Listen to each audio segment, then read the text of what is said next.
നമസ്കാരം, തൊഴിൽജാലകത്തിലേക്ക് സ്വാഗതം. മലയാളം എഴുതാനും വായിക്കാനും അറിയാമെങ്കിൽ 36,000 രൂപ വരെ മാസശമ്പളത്തിൽ ജോലിയുണ്ട്.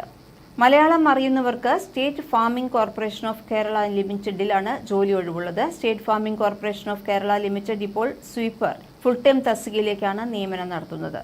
ഇതിനായി കേരള പബ്ലിക് സർവീസ് കമ്മീഷൻ വഴി യോഗ്യരായ ഉദ്യോഗാർത്ഥികളിൽ നിന്നും അപേക്ഷ ക്ഷണിച്ചിട്ടുണ്ട്. മിനിമം മലയാളം അറിയുന്നവർക്ക് state farming corporation of Kerala ലിമിറ്റഡിൽ സ്വീപ്പർ തസ്തികയിലേക്ക് മൊത്തം 3 ഒഴിവുകളാണുള്ളത്.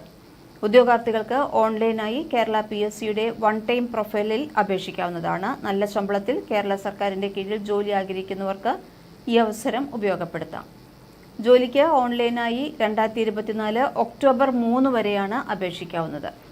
State farming corporation of Kerala ലിമിറ്റഡിൽ വന്ന ഈ ജോലി ഒഴിവുകളിലേക്ക് അപേക്ഷിക്കാൻ പ്രായപരിധിയുണ്ട്. 18 വയസ്സ് മുതൽ 36 വയസ്സ് വരെയാണ് അപേക്ഷിക്കാവുന്നത്. State farming corporation of Kerala ലിമിറ്റഡിന്റെ പുതിയ നോട്ടിഫിക്കേഷൻ അനുസരിച്ച് സ്വീപ്പർ ഫുൾ ടൈം തസ്തികയിലേക്ക് അപേക്ഷിക്കാൻ താൽപ്പര്യമുള്ള ഉദ്യോഗാർത്ഥികൾക്ക് മലയാളം എഴുതാനും വായിക്കാനും അറിഞ്ഞിരിക്കണം.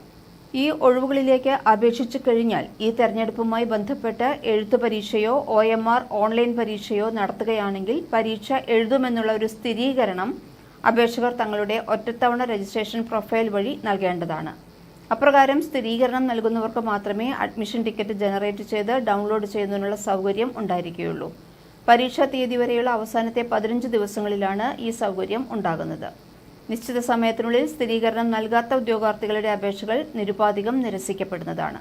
സ്ഥിരീകരണം നൽകേണ്ടതായ കാലയളവ് സംബന്ധിച്ച തീയതികളെക്കുറിച്ചും അഡ്മിഷൻ ടിക്കറ്റ് ലഭ്യമാകുന്ന തീയതിയെ സംബന്ധിച്ചും ഒക്കെയുള്ള കൂടുതൽ വിവരങ്ങൾ പരീക്ഷ ഉൾപ്പെടുന്ന പരീക്ഷാ കലണ്ടറിൽ പ്രസിദ്ധപ്പെടുത്തുന്നതാണ്. അതുപോലെ തന്നെ ഇത് സംബന്ധിച്ച അറിയിപ്പ് ഉദ്യോഗാർത്ഥികളുടെ പ്രൊഫൈലിലും രജിസ്റ്റർ ചെയ്തിട്ടുള്ള മൊബൈൽ നമ്പറിലും നൽകുന്നതാണ്. ഉദ്യോഗാർത്ഥികൾ കേരള പബ്ലിക് സർവീസ് കമ്മീഷന്റെ ഔദ്യോഗിക വെബ്സൈറ്റായ kerala.psc.gov.in വഴി ഒറ്റത്തവണ രജിസ്ട്രേഷൻ പ്രകാരം രജിസ്റ്റർ ചെയ്ത ശേഷമാണ് അപേക്ഷിക്കേണ്ടത്.